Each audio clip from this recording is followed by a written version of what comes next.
Every episode, we have an LB idea or a key takeaway. And our key takeaway this episode is simple and yet complex.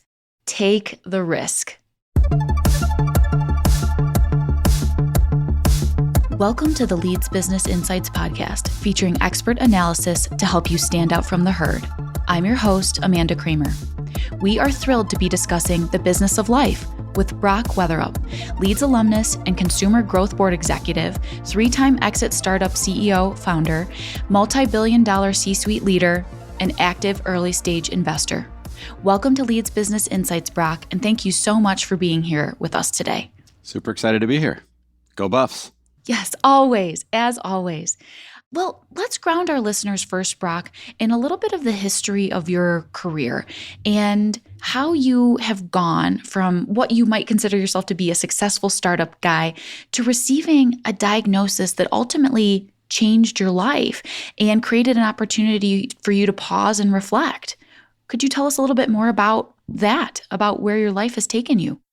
Yeah, so I'll kind of put the punchline here at the beginning and then get back to the story, which was, about 18 months ago, I was diagnosed with multiple sclerosis. So, kind of awesome 50th birthday to, receive diagnosis of a incurable neurological disease. So, that started a reflection on kind of what was going on in my life, what I had gotten to this point where I can and what I can do going forward has been quite the challenge and quite the reset. My wife describes it as I was at a forced midlife crisis. So let me, jump back to where I got to and then how it has kind of affected me since then, which was at a great 4 years in Boulder, graduating with a marketing and tourism and recreation degree in 1994, and started my career working for American Express in New York City, which was an awesome experience set to start. I kind of looked at it as my MBA. I have not gone and gotten my MBA, so loved my undergrad, but I wasn't necessarily the greatest student inside a classroom. I figure I'm a student of life, but a little less so in the classroom. Left that and what that started was into my modern sort of career, which I would say is really on starting and building things. So originally was at a business that's now called Interactive Corp. People would know Interactive Corp for the amazing brands that have been under their umbrella, with things like Ticketmaster, things like Expedia, things like Home Shopping Network, CitySearch, Match.com, and a whole bunch of others. So was part of that in the original sort of inclination of it to go public when it was Ticketmaster Online CitySearch. This is 99, 2000, so in kind of the first internet wave. Spent about 8 years there doing a number of different businesses. Left that and did my first quote unquote true startup. I'm a huge fan of sports and was able to kind of join with some folks who had a lot more money than I did at the time to invest in a business and start a business called Fathead, big wall graphics up on the wall. And so created a consumer product business and this great brand that we're super excited to launch. It took it from zero to about 40 million in all of basically 2.5, 3 years. Exited that and then started in what has been much of my journey for the last 15 years, which is in the pet industry. And so I was at a business called Pet Food Direct and turned it into Pet 360. We ended up selling that to PetSmart for close to 200 million, which was a great and exciting exit to go into that. Became the chief digital officer of PetSmart through a take private. So we were public. We went there and taking private. So I'd say that was a really interesting exercise, but I can't say it was the most enjoyable exercise of being taken private. And then started another business in pet called Pet Coach, the whole world of telemedicine for pets, created a great consumer platform. And we were only doing that for a little less than a year. And then we were acquired by Petco, where I became the chief innovation, chief digital officer of Petco, where I spent the following 2 years as part of the leadership executive committee. So myself, the CEO, the CFO, and the head of merchandising basically were the head of the company. And that was a great experience. Left that and started another business called Great Pet Care Metamorphosis Partners, which was about 3 years ago. So about 6 months before the pandemic started. So luckily we were a virtual group before virtual was cool. In the middle of that exercise, during the middle of 2021, was when I was having all these crazy things that were happening around my body. Was having things like some instability in standing. I had what really triggered it was I woke up one morning and I picked up my phone like we all do in lots of things and I couldn't see it. It was basically a blur. it was fine a little later in the day. And so I chalked it up to a whole bunch of other things and a bunch of other stuff that was going on as I kept telling my wife, like, I just don't feel right. Really hard to go to a doctor and say, hey, I don't feel right. They can't do much with it.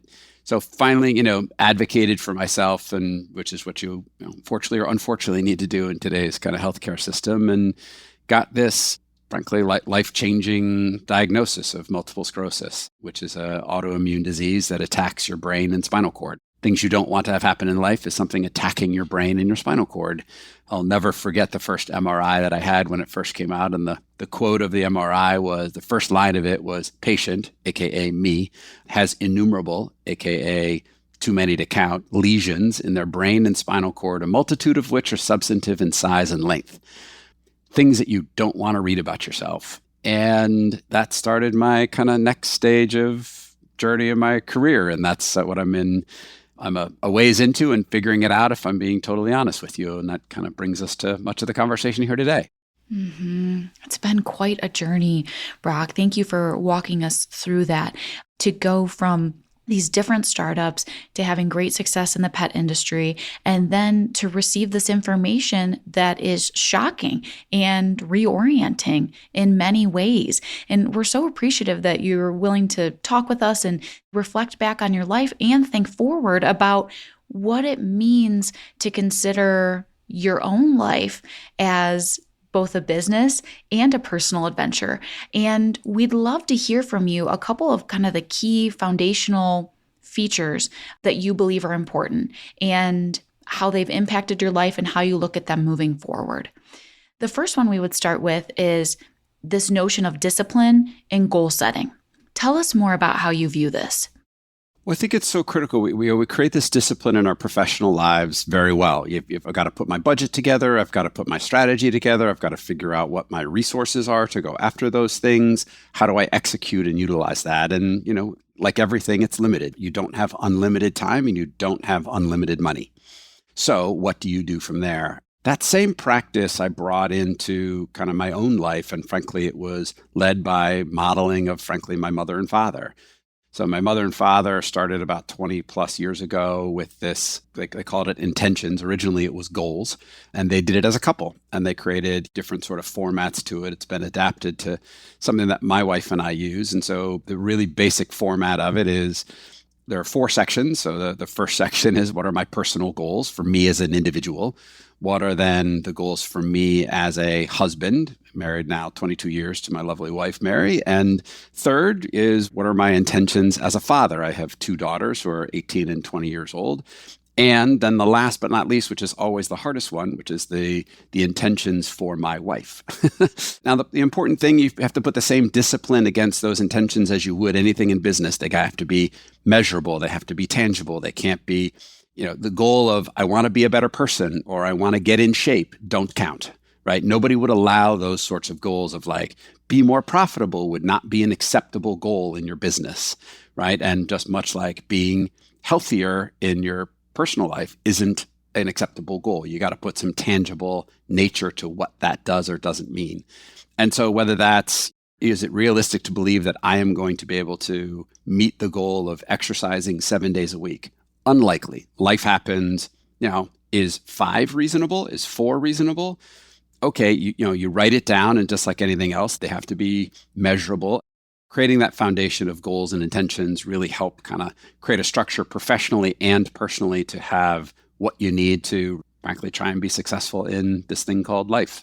Absolutely. Thank you so much for walking us through that. The next ingredient that you've mentioned in the business of life is this notion of building your personal infrastructure. Tell us more about this.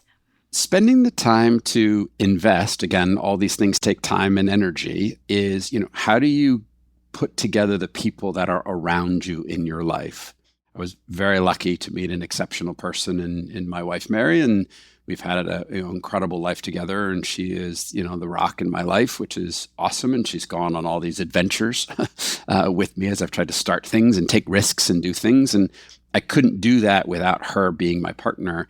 That also includes, how do you do the rest of things that go along with it? So it doesn't necessarily require finding that partner in your life, but it's just, who do you have around you? How do you invest time in your friends? How do you invest time in people that have mentored you or have taken you under their wing? And how do you appreciate what they're giving you? And how do you pull all of those things into your conversation so that you have this network of folks so that you can go out and do things in life? How do you find that sort of balance to keep you grounded, but yet moving forward and being supported? And that is the whole collection of in the good times and in the bad.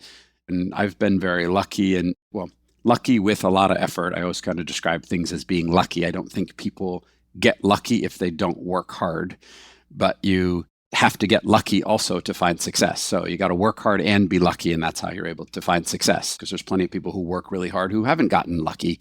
I've been lucky to have both, but I don't think you get lucky without hard work. And so whether it's that friend group that's around you that is supportive, and how do you kind of eject people from your friend group that aren't being supportive to you and aren't being there for you when you need them? And we all know who those folks are. Like, get them out of your life. Find the people that are supportive. And by supportive, it doesn't mean people who are like, yay, you're the best, Brock. It doesn't mean that. It's the people who are truly there for you and care about you genuinely. And how do you find that sort of mix? And so finding those sorts of dynamics is kind of critical on what you do. And so spending the time to build that personal network and invest in it is really what I think allows somebody to kind of move forward and be great. And you got to functionally and intentionally spend time to do it, because it doesn't happen naturally. Absolutely. Thank you for walking us through that piece. And another piece we're interested in exploring with you, Brock, is this notion of comfort finding risk and living life with a risk-forward attitude.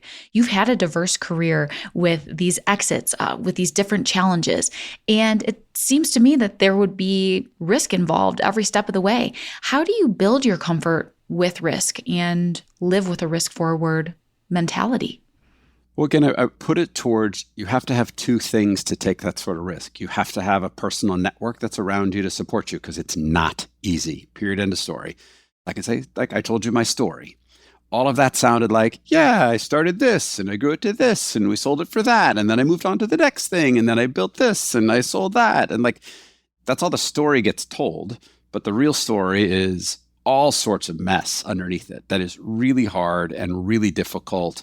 And you have to work through all of those things to kind of get from here to there. But if you have the infrastructure, again, that personal infrastructure and the intentionality in your life, those two things allow you to find success with it if you're willing to be open for it. But you have to be ready to go do that and know that, hey, things fail all along the way. Okay, how are you going to get out of it? There's been many, many, many failures in that path, in spite of me telling you the story that didn't sound like there were.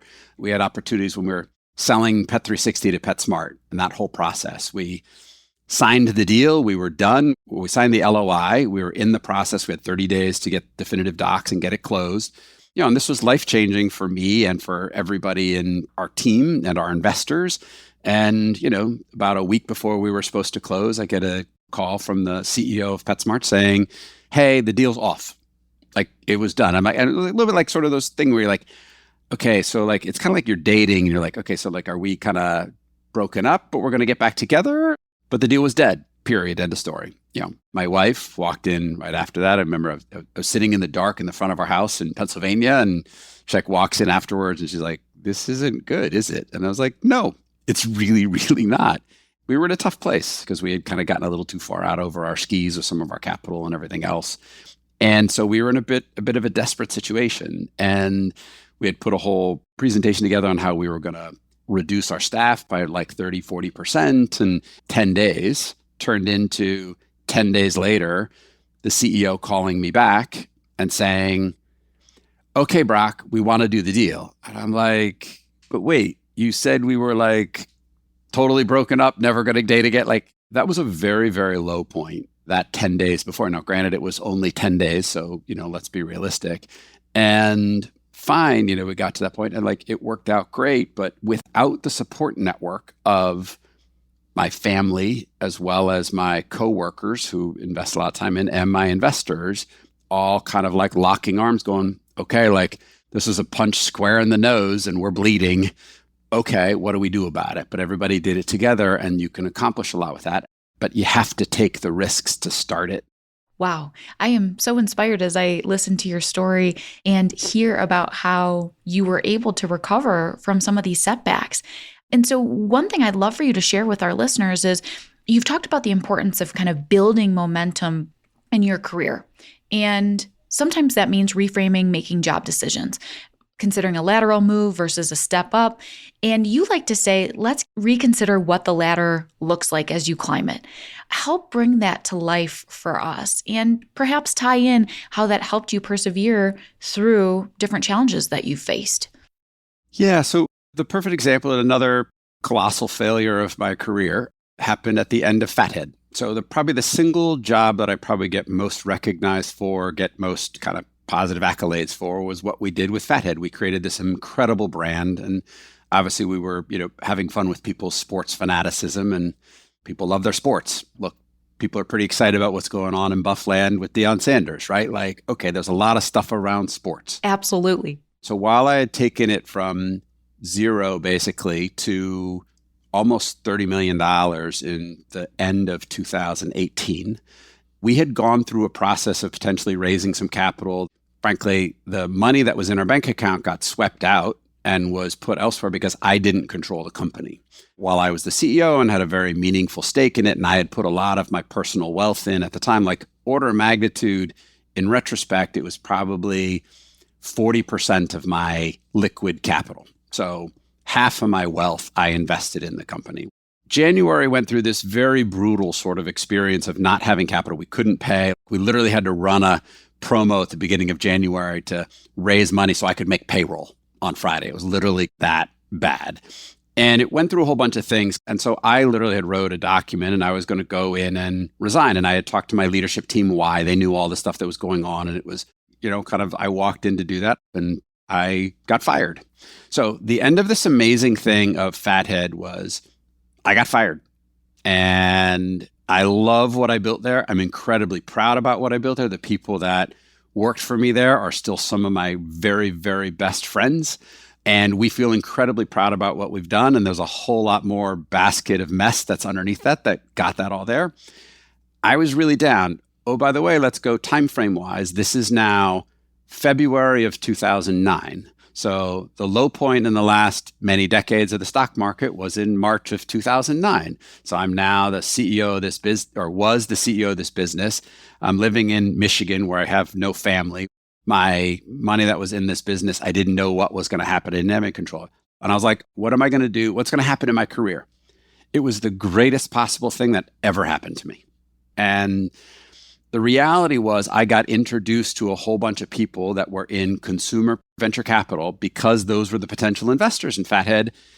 Then when I left, again, mind you, this is the low point of the last financial crisis. This is March of 2009. And I'm looking for a job. Ended up getting introduced to this group called LLR Capital that was in Philadelphia that had made this investment in this thing called Pet Food Direct that was trouble. They were looking for a turnaround CEO. I had gotten introduced to them because of somebody that we were out pitching Fathead 6 months earlier, so on and so on and so forth. And that got me the opportunity to go in and try and turn this Pet Food Direct around, which then became Pet 360, which is what we then sold to PetSmart. Greatest step in my career. It was phenomenal. Was it incredibly hard to get from here to there? Absolutely. But my point of that is what you think is the risk and what you think is the reward versus what creates the greatness is to stay positive, keep taking a step forward, keep trying to move. And again, like I was very lucky in that sort of scenario because I had my wife next to me. I had the support of family and friends. And so I ended up in the pet industry, which has been, frankly, incredibly valuable to me for the last 15 years. And I would never have thought I would ever be in the pet industry. But here I am and it's worked and it's been awesome. Wow. What a story. So how do you know when you're ready to take a risk? Or another way to look at it is, how do you overcome the imposter syndrome you may feel as you prepare to take a risk? The reality is you shouldn't feel ready. And what I mean by that is I would say I have not been qualified for any job I've ever had. And I'd say this is something that I've also been very, very adamant about in talking to my daughters, which is I would also say a male-female thing, which is The reality is, and you can read all sorts of studies everywhere, men are more typically willing to step into something and say, I can figure it out. I can go do it, even if I'm not qualified. To the other side, for a lot of women, it's like, I got to make sure my resume is all the way there, my experiences are all the way there before I get to that job. And so I would always encourage folks, like, go for it, give it a try. Like, it's a Wayne Gretzky thing, right? You miss 100% of the shots you don't take. You may not get the job, but go for it. You'll learn, you'll figure it out, you'll figure out the next thing, and you'll learn from that sort of experience of applying for the job that you're not qualified for, even if you don't get it. And that builds then into kind of how do you then become a genuine leader, right? Because I think I know a lot, but I sure as hell don't know most things. You walk into a new office on your first day of the job, like, everybody else knows where the bathroom is, but you don't. So, okay, well, that's check one. Somebody tell me where the bathroom is, right? And then there's 1,000 other questions that are behind that. And if you walk in going like, I got this, I know what I'm doing, like, you're going to put off everybody around you and you're not going to learn. You're not going to be able to be great at your job because you think you know. When reality, like, is you should be a complete listener. You should ask questions. You should have an insatiable appetite for knowledge and learning. Spend the time to listen and learn. So every episode, Brock, we have an LB idea or a key takeaway. And our key takeaway this episode is simple and yet complex. Take the risk. Take the risk because you never know what's going to happen. At the end of the day, of all these professional things and personal things that were risks, some of them have worked out, some of them didn't, some of them had huge bumps in the road to get from here to there. And, no greater curveball than getting this diagnosis 18 months ago, which, oh, by the way, has led me now to be kind of, frankly, rethinking what the rest of my life is. Because this thing that I've done, which is my normal thing when I don't know what to do, is to think about an idea, grab a few people and go build a business. Like, that's what I've done and that's what I feel really comfortable in. And that's what I feel really excited about. And that's where I get a lot of joy. And that's what I get a lot of fulfillment from. And I got to take that sort of thing of being an operator leader, and I've stuck it on the shelf. The stress dynamic of that world does not work for my health. And I need to kind of just manage that in a different way. And again, I feel very lucky and very privileged that I can make that decision, because most people who have MS or a disease like it can't decide to, get out of their job by selling their company and creating a financial. I'd be like, that's ridiculous. And that's the lucky part, right? Yes, I worked hard to be able to get lucky, but I definitely got lucky. Afterwards, I'm now an operating partner at a middle market private equity firm.